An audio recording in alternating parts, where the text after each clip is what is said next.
نحمده ونستعينه ونستغفره ونؤمن به ونتوكل عليه ونعوذ بالله من شرور أنفسنا ومن سيئات أعمالنا من يهده الله فلا مضل له ومن يضلله فلا هادي له ونشهد أن لا إله إلا الله وحده لا شريك له ونشهد أن سيدنا ونبينا ومولانا محمدا عبده ورسوله أرسله الله تعالى إلى كافة الناس بشيرا ونذيرا أما بعد فإن أصدق الحديث كتاب الله وخير الهدي هدي محمد صلى الله عليه وسلم وشر الأمور محدثاتها وكل محدثة بدعة وكل بدعة ضلالة وكل ضلالة في النار. قال الله تبارك وتعالى في القرآن المجيد والفرقان الحكيم إن عدة الشهور عند الله 12 شهرا في كتاب الله يوم خلق السماوات والأرض منها 4 حرم ذلك الدين القيم فلا تظلموا فيهن أنفسكم. وقال صلى الله عليه وسلم أفضل الصيام بعد شهر رمضان صيام شهر الله المحرم رواه مسلم أو كما قال صلى الله عليه وسلم. حضرات، امت کا حال کیا ہے دیکھیے کہ امت کے لیے اپنا انہوں نے جو روٹین بنایا ہے، اپنا جو انہوں نے ٹائم ٹیبل بنایا ہے، اس سے 1 انچ ادھر ادھر ہونے کے لیے تیار کیا. یہ مسلمانوں کی تمام چیزوں سے وابستہ مہینوں میں سے پہلا مہینہ محرم الحرام کا یہ مہینہ اور اس کی یہ پہلی جمعہ. اس سے بھی زیادہ مجھے تعجب اس لیے نہیں ہوتا کہ رمضان المبارک کا جو جمعہ ہوتا ہے اس میں لوگ روزے سے ہوتے ہیں اور شیاطین کو بند کر دیا جاتا ہے. دوسری جمعوں کے مقابلے میں رمضان کی جمعہ میں بھی کوئی خاص تبدیلی، خاص جوش و خروش دیکھنے کو نہیں ملتا. وہی لوگوں کا انداز ہے، وہی ترتیب ہے. کچھ بھی ہو جائے امت یہ سمجھ رہی ہے کہ مجھے جیسے میں چل رہا ہوں ایسے ہی چلوں گا، اس سے بدلوں گا. یہ صرف ان کے لیے نقصان دہ نہیں ہے، پورے معاشرے کے لیے، پوری امت کے لیے یہ نقصان دہ بات ہے. عزیزان گرامی، قرآن مجید کی سب سے چھوٹی سورتوں میں ایک سورت ہے سورہ اخلاص. مفسرین نے بتایا کہ قرآن مجید کا 1/3 مضمون اس سورت میں آ گیا ہے، 1/3 اس میں آ گیا. اور کیا ہے وہ؟ یعنی اللہ کو ایک ماننا اور توحید کا پیغام ہے. سورہ اخلاص قل هو اللہ احد. اس سورت میں یہ آیت بھی ہے اللہ الصمد. اللہ بے نیاز ہے، اللہ کو بھی آدمی کی عبادتوں کی، اس کی حمد و ثنائی کی نہ خواہش ہے نہ ضرورت ہے۔ قرآن کریم میں یہ مضمون اور بھی جگہ آیا ہے۔ اللہ فرماتے ہیں یا ایھا الناس انتم الفقراء الی اللہ واللہ هو الغنی الحمید۔ اے لوگوں، تم سب کے سب اللہ کے محتاج ہو۔ انتم الفقراء، تم سب کے سب محتاج ہو، ضرورت مند ہو اللہ کی طرف۔ واللہ هو الغنی، اور اللہ تبارک و تعالی بہت ہی مستغنی ہے، اور الحمید بہت عمدہ اور اعلیٰ تعریف کے مستحق ہیں۔ اللہ کو ضرورت نہیں ہے۔ یہ اگر ذہن میں کسی کی بات آ رہی ہے کہ میرے ذکر و اذکار سے، میری فرما برداری سے اللہ کی بادشاہت میں اضافہ ہوگا، تو یہ اس کا بہت ہی بچکانا خیال ہے۔ اس مضمون کو ایک حدیث قدسی میں بھی بیان کیا۔ حدیث قدسی کہتے ہیں کہ رسول اللہ صلی اللہ علیہ وسلم کوئی بات بتائے اور یہ کہہ کر بتائے کہ اللہ نے یوں فرمایا ہے۔ اس حدیث قدسی کا مضمون بہت بڑا ہوتا ہے، معنی کے اعتبار سے، درجے کے اعتبار سے۔ اللہ کے نبی صلی اللہ علیہ وسلم نے فرمایا، اللہ یوں فرماتے ہیں کہ لو ان انسکم و جنکم من اولکم الى آخرکم، جتنے روئے زمین پر انسان ہیں اور جتنے جنات ہیں، جب سے انسان بنے ہیں جنات بنے ہیں اور جب تک انسان اور جنات رہیں گے، چونکہ دو مخلوق ہیں جو مکلف ہیں، ایک انسان اور ایک جنات، باقی کوئی مخلوق مکلف نہیں۔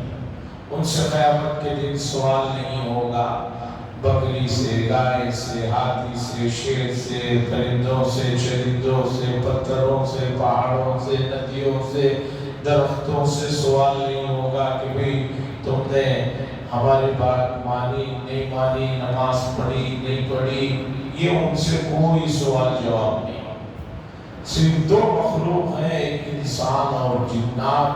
ان سے سوال ہوگا کہ بھئی تمہارے پوری زندگی کے 50 سال میں تم نے 50 سال میں زندگی میں کتنی فرما برداری کی، کتنی نافرمانی کی، اور جو کچھ کائنات میں چیزیں ہیں وہ سب کے سب اسی انسانوں اور جنات کے لیے بنائے گئے ہیں۔ تو حدیث قدسی میں اللہ فرماتے ہیں جب سے انسان بنے ہیں اور جب تک رہیں گے، جنات کا بھی یہی معاملہ ہے۔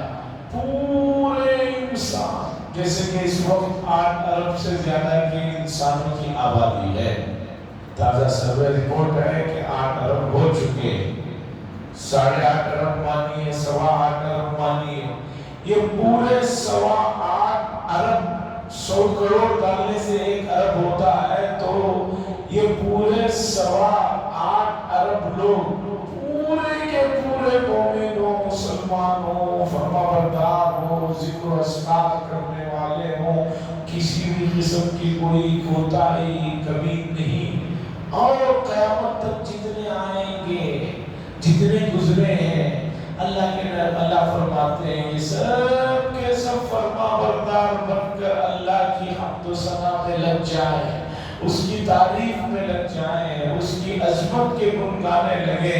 اللہ فرما رہے ہیں کہ میری کبریائی میں، میری بڑائی میں، میری عظمت میں اتنا بھی اضافہ ہونے والا ہے۔ اس کے بعد آگے حدیث میں ہے کہ جتنے انسان ہیں، جب سے بنے ہیں، جب تک رہیں گے، سب کے سب پورے نافرمان ہو گئے، سب منکر ہو گئے اللہ کے، سب گناہوں میں لگ گئے، سب نافرمانیوں میں لگ گئے، کوئی بھی پڑھنے والا ہے نہ اللہ کو ماننے والا ہے، تو اللہ فرماتے ہیں یہ پورے لوگ بھی لگ کر جو ہے میری نافرمانی کرتے رہے اس پر اتر جائیں، مانا قصد ملکی شیء، میری بڑائی میں، میری عظمت میں، میری کبریائی میں رتی برابر کمی ہونے والی نہیں۔ آج دنیا میں ہر چند دنوں کے بعد ایک بڑا آدمی اس کا سروے ہوتا ہے، بتایا جاتا ہے کہ صرف ابھی 40% ان کو لوگ چاہنے والے ہیں، اس کی پریشانی بڑھ جاتی ہے، پھر وہ سوچتا ہے کہ بھئی مجھے زیادہ لوگ چاہنے لگے اس کے لیے کیا کرنا چاہیے، یہ لگا رہتا ہے، کوئی ایک ملک کے ایک علاقے کا مسئلہ رہتا ہے۔ یہاں اللہ کہہ رہے ہیں پوری دنیا کے لوگ بھی ادھر آ جائیں یا ادھر آ جائیں، ہماری شہنشاہی میں کوئی فرق پڑنے والا نہیں ہے۔ یہ حدیث بتا رہی ہے کہ ہم سب کو ہمیشہ اللہ تبارک و تعالیٰ کی حمد و ثنا اور اس کی بڑائی میں اور اس کی طرف لگے رہنا چاہیے، اور اس کا فائدہ ہمیں کو ہے، اللہ کو کچھ فائدہ نہیں ہے۔ امت کا حال ایسا ہے، دینی علم ہو، دنیاوی علم ہو، زیرو کے برابر، اور علم کے نام پر جو کچھ سمجھتے ہیں اس میں یہ غلط فہمی ان کو بیٹھی ہوئی ہے یا خوش فہمی میں مبتلا ہے کہ بھئی میرے اللہ کرنے سے، میرے صدقہ خیرات سے، میری نمازوں سے، میرے روزے سے، میرے حج سے، زکوٰۃ سے بہت بڑا کام ہو جا رہا ہے۔ ایسا کچھ نہیں ہے۔ سابقہ زمانوں میں لوگوں نے جو عبادتیں کی ہیں، جو ریاضتیں کی ہیں، اس کا آپ سوچ بھی نہیں سکتے۔ حدیث میں بنی اسرائیل کے ایک آدمی کا ذکر آیا، تقریباً 200 سال تک مسلسل دن میں جہاد کرتا رہا، رات میں جو ہے نمازیں اور روزے میں لگا رہا، کوئی دوسرا کام کیا ہے۔ یہ تو بنی اسرائیل کا قصہ ہوا، ہمارے اپنے امت مسلمہ کے لوگوں کے احوال دیکھیے، کتنے ایسے تابعین اور تبع تابعین ہیں جن لوگوں نے سالوں تک عشاء کے وضو سے فجر کی نماز پڑھی ہے۔ ایک تو نہیں، کئی لوگ ہیں جنہوں نے عشاء میں جو وضو بنایا ہے اسی وضو کے ساتھ فجر کی نماز پڑھی ہے، ایک لمحے کے لیے نہ سوئے ہیں نہ جو ہے کہیں باہر پیشاب بیت الخلا میں لگے ہوئے ہیں، پوری راتیں اسی طرح ان کی گزری، 20 سال، 25 سال ایسے واقعات اللہ والوں کے بھرے ہوئے۔ علامہ جار اللہ زمخشری اتنے بڑے مفسر، کعبۃ اللہ کے پاس مسجد حرام میں 10 سال تک اعتکاف کیا ہے انہوں نے، 10 سال لگاتار۔ یہاں رمضان المبارک میں لوگوں کو 10 دن کا اعتکاف کرنا بڑا مسئلہ رہتا ہے، 5 دن سے ہی پوچھتے ہیں کہ چاند کب نظر آنے والا ہے، 29 کو آ جائے گا نا حضرت، 29 کو آ جائے گا۔ یہ تو شہروں کا حال ہے۔ گاؤں دیہاتوں میں آج بھی چونکہ اعتکاف فرض کفایہ ہے، کسی ایک کو تو بیٹھنا ہی ہے، تو گاؤں دیہاتوں میں کسی ایک آدمی کو کہ بھئی تمہارے کھانے کا، پینے کا، تمہارے دوسرے تمام اخراجات ہم برداشت کریں گے، تم بیٹھ جاؤ تاکہ جو ہے پورا گاؤں گناہ سے بچ جائے۔ اس سال کا واقعہ سنیے، ایک گاؤں سے فون آیا رمضان میں کہ ایک آدمی کو منت سماجت کر کے جو ہے 10 دن کے اعتکاف کو بٹھائے تھے، 3-4 دن گزرے، اس آدمی کا کوئی رشتہ دار انتقال ہو گیا دوسرے گاؤں میں۔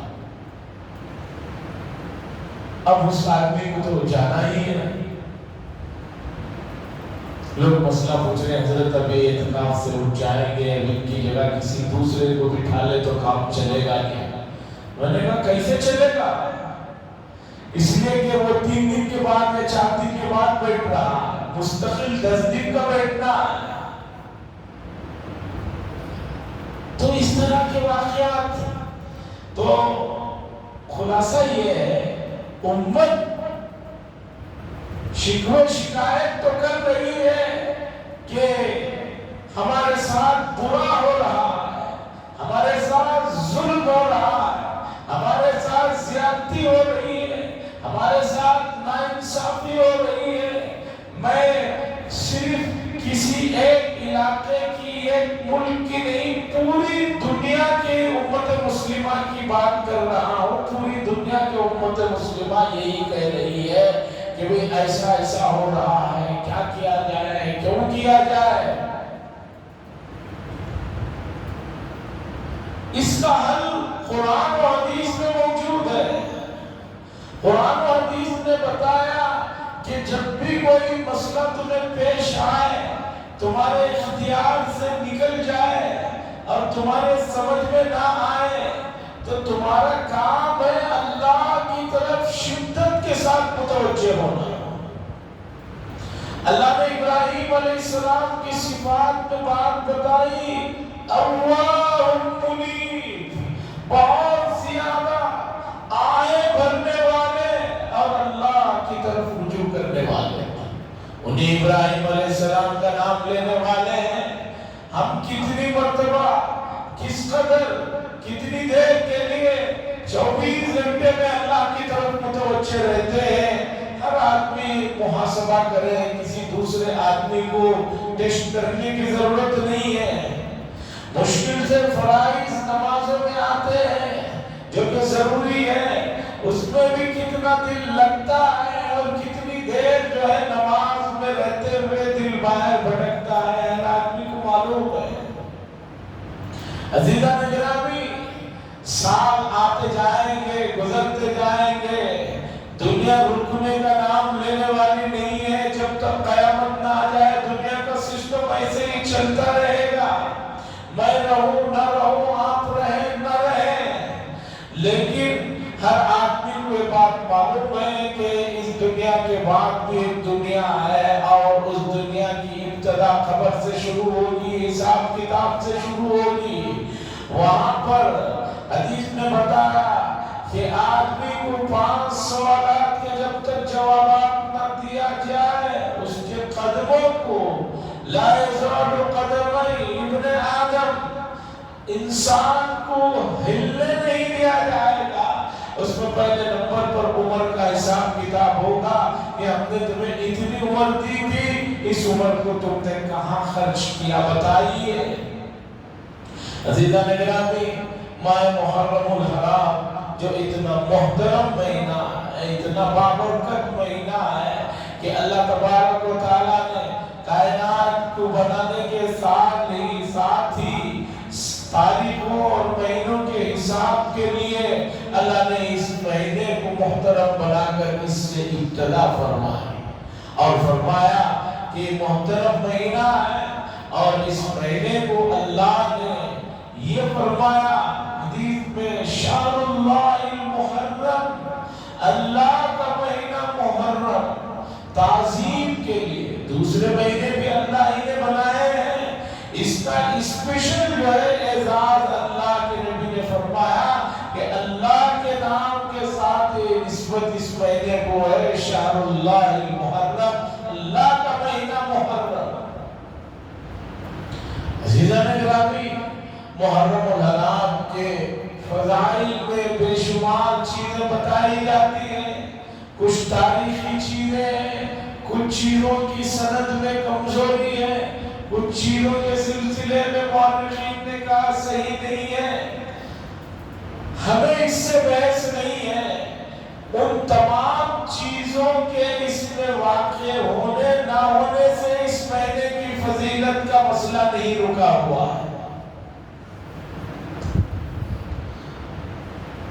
شہر اللہ المحرم کا مقام اللہ نے کائنات کے بنانے کے ساتھ ہی یوم خلق السماوات والارض اسی وقت سے محترم بنا دیا۔ اب اس میں جو واقعات پیش آئے، بعض حضرات کہتے ہیں کہ تاریخی اعتبار سے وہ واقعات صحیح نہیں ہے، کوئی مسئلہ نہیں ہے، نہ بھی پیش آئے ہو تب بھی یہ مہینہ محترم ہے۔ بے شمار چیزیں تاریخی اعتبار سے کہا جاتا ہے کہ اس مہینے میں ہوئی، مثلا حضرت آدم علیہ السلام کی تخلیق اور ان کو روح ڈالنے کا واقعہ 10 محرم الحرام کو پیش آیا۔ فضیلت کی بات ہے کہ اللہ تعالیٰ نے انسانوں کے جد امجد پہلے انسان کی تخلیق کو جس دن کے لیے منتخب کیا وہ 10 محرم الحرام کا دن۔ آدم علیہ السلام کی تخلیق کے لیے محرم کا مہینے سے بڑھ کر سب سے بڑی فضیلت انسانوں کے لیے یہ ہے کہ اللہ نے فرمایا خلقت بیدی، میں نے آدم علیہ السلام کو اپنے ہاتھوں سے پیدا فرمایا۔ مفسرین نے لکھا ہے انسانوں کی فضیلت کے لیے اس سے بڑا کوئی مقام ہی نہیں ہو سکتا کہ اللہ کہہ رہے ہیں خلقت بیدی، میں نے اپنے ہاتھوں سے بنایا۔ جبکہ اللہ کسی چیز کو بنانا چاہتے ہیں تو کن کہتے ہیں ہو جاتا ہے، یہاں خلقت بیدی۔ ان آیات کی معنی کی گہرائیوں میں اس وقت جانے کا موقع نہیں ہے، انسان کو یہ فضیلت ملی ہے۔ اس کے بعد دیکھیے کہ اللہ تعالیٰ نے انسانوں کو آزمائش کے مرحلے سے گزارنا تھا، مقام کو بلند کرنا تھا، ان کو بہت اونچائیوں پر لے جانا تھا، تو ان کے والد محترم حضرت آدم اور حوا ان کی والدہ کو دنیا میں بھیج دیا کہ یہاں جاؤ، یہاں سے تمہاری نسل بڑھے گی، پھیلے گی، پھر آزمائشیں ہوں گے، امتحان ہوں گے، اور کامیاب ہونے والوں کے لیے ہم نے بڑے درجات اور بہت مقامات بنا کے رکھے ہیں۔ عزیزان گرامی، حضرت آدم علیہ السلام سے لے کر رسول اللہ صلی اللہ علیہ وسلم تک 1,24,000 یا ایک روایت کے مطابق 1,80,000 انبیاء کا ایک طویل لمبا سلسلہ ہے، جس میں قرآن مجید نے 25 انبیاء کے نام بتائے اور حدیث میں بعض نام آئے، اور اللہ نے فرمایا کہ بھئی جن کے ہم نے واقعات بیان کیے ہیں وہ بھی ہیں، اور جن کے ہم نے نہیں بیان کیے وہ بھی بہت سے لوگ ہیں، ان سب کا ہمارے پاس حساب ہے۔ اس لیے کسی بھی آدمی کو کوئی نیک کام کرتے ہوئے یہ نہیں سوچنا چاہیے کہ بھی لوگوں کو میرے نیک کاموں کا پتہ چل رہا ہے یا نہیں۔ آپ لوگوں کے لیے نہیں اللہ کے لیے کر رہے ہیں، اور جو اللہ کے لیے کرتا ہے اللہ کے یہاں اس کا حساب کتاب ہوتا ہے۔ عزیزان گرامی، امت بیدار ہونے کی ضرورت ہے، ذرا جاگنے کی ضرورت ہے۔ بہت زیادہ غفلت ہو گئی ہے، بہت زیادہ سستی ہو گئی ہے، بہت زیادہ اللہ سے دوری ہو گئی ہے، بہت زیادہ شریعت مصطفی صلی اللہ علیہ وسلم سے دوری ہو رہی ہے، جس کا نتیجہ ہے کہ دنیا کے ہر علاقے میں امت مسلمان کو ٹیڑھی نظروں سے، ترچھی نظروں سے، سنگل نظر سے دیکھا جا رہا ہے، ان کی اچھائیوں کو بھی نہیں شمار کیا جا رہا ہے۔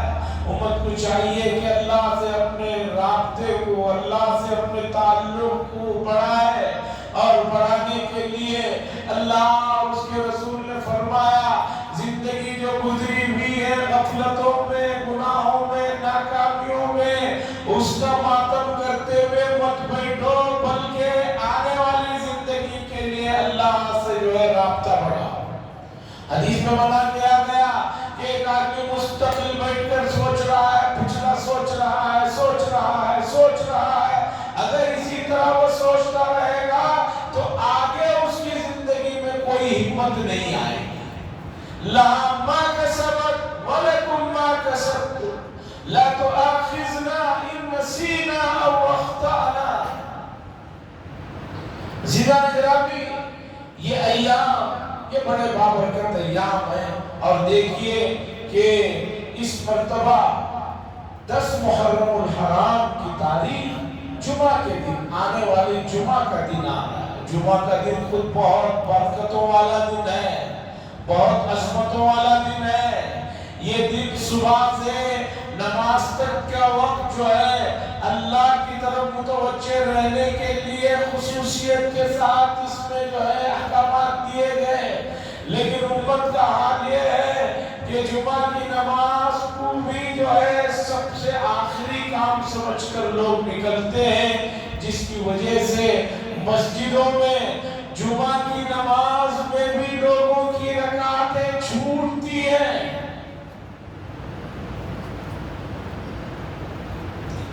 زوال 12:20-25 پر ہو رہا ہے، اب 2 بجے نماز ہے، زوال سے لے کر 2 بجے تک یعنی 1.5 گھنٹے کا وقفہ دیا گیا، لیکن امت پھر بھی نہا دھو کر یا پاک صاف ہو کر جو ہے مسجد میں آنے کے لیے تیار نہیں۔ ایک آدھ مسجد میں لوگوں کی سہولت کے لیے یا کالج میں پڑھنے والے اسٹوڈنٹس کو ذرا کالج سے نکلتے ہوئے دیر ہو جاتی ہے، یہ سوچ کر 3 بجے کے قریب نماز رکھی گئی ہے۔ اس مسجد کی بھی رپورٹ یہ ہے کہ وہاں بھی لوگ جو ہے بڑی مشکل سے جماعت کھڑنے کے وقت میں آتے ہیں، اس لیے نہیں کہ وہ کہیں سے آ رہے ہیں، کالج سے آ رہے ہیں، جاب سے آ رہے ہیں، نہیں، وہ آ بھی جاتے ہیں تو مسجد کے اندر داخل نہیں ہوتے، مسجد کے باہر ہی کھڑے ہوئے بات چیت کرتے رہتے ہیں۔ جب عربی خطبہ ختم ہوتا ہے اس کے بعد مسجد میں داخل ہوتے ہیں۔ عزیزان گرامی، اپنی جانچ پڑتال کرائیے، جیسے میڈیکل میں آپ اپنی جانچ پڑتال کراتے ہیں، کرتے ہیں۔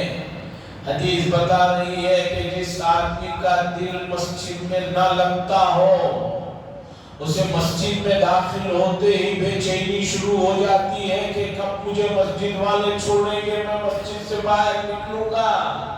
حدیث نے بتایا یہ علامت ہے اس کے ایمان کی کمی کی اور کمزوری کی۔ ایک آدمی 2 رکعت نماز کے لیے باندھتا ہی ہے، اتنے کام یاد آتے ہیں، اتنے کام یاد آتے ہیں کہ اب وہ 2 رکعت جو 2 منٹ میں پڑھنے والا ہے وہ چاہتا ہے کہ 20 سیکنڈ میں پڑھ کر نکل جائے، اور پڑھ کر نکلنے کی دیری رہتی ہے۔ وہ جو 20-22 کام یاد آئے تھے باہر نکل کر اسے یہ بھی یاد نہیں آتا تھا مجھے کام کیا یاد آئے۔ عزیزان گرامی، ماہ محرم الحرام محترم مہینہ ہے، اور اللہ کے نبی کی معمولات یہ رہے ہیں کہ جو زمانہ زیادہ محترم ہوتا ہے، جو جگہ زیادہ محترم ہوتی ہے، وہاں آپ اللہ کا ذکر اور اللہ کو خوش کرنے والے اعمال جیسے کہ روزہ ہے، یہ نبی کا معمول ہے۔ پیر کا دن محترم، حضور صلی اللہ علیہ وسلم پابندی سے پیر کا دن روزہ رکھا کرتے ہیں، جمعرات کا دن پابندی سے روزہ رکھا کرتے ہیں۔ تہجد کا وقت، فجر سے پہلے کا وقت بڑا قیمتی وقت، اللہ کے نبی صلی اللہ علیہ وسلم اس موقع پر نماز میں، دعا میں، ذکر میں، اس میں مشغول ہوتے ہیں۔ تو یہ محترم مہینہ ہے، اس میں مجھے اور آپ کو جو کام کرنے کے ہیں وہ یہ ہے کہ اپنی نمازوں کو بڑھائیے، اپنے ذکر کو بڑھائیے، اپنے صدقہ خیرات کو بڑھائیے، اپنے توبہ کی طرف خصوصی توجہ دیجیے۔ یہ رسول اللہ صلی اللہ علیہ وسلم نے بتایا، صاف بتایا، واضح بتایا۔ اس کے علاوہ دوسرے کاموں میں ان ایام میں امت کا لگنا بالکل صحیح نہیں ہے، اور وہ شریعت کی نظر میں ناپسندیدہ کام ہے۔ بعض نیکیوں کے لیے زمانے کو متعین کر لینا یہ بھی صحیح نہیں۔ ہم دیکھ رہے ہیں کہ امت میں دینی علم تو ہے ہی نہیں، اس کا نتیجہ یہ ہے کہ بہت سارے حضرات 10 محرم الحرام کو کہیں شربتیں پلا رہے ہیں، کہیں ٹھنڈے پلا رہے ہیں، اور یہ سمجھ رہے ہیں کہ یہ بہت بڑا نیک کام ہے۔ نہیں، شربت پلانا ہے، پانی پلانا ہے، تو آپ کے لیے پورے سال کے ایام ہیں، کسی ایک دن کو، اس مخصوص دن کو دوسرے لوگوں کا دیکھا دیکھی کرنا شریعت کی نظروں میں ناپسندیدہ۔ لوگ سمجھ رہے ہیں کہ ہم نے بہت بڑا کام کر دیا۔ دیکھیے اس مہینے کی 10ویں تاریخ سے تاریخ کے بے شمار واقعات جڑے ہوئے ہیں، انبیاء علیہ السلام کے واقعات جڑے ہیں۔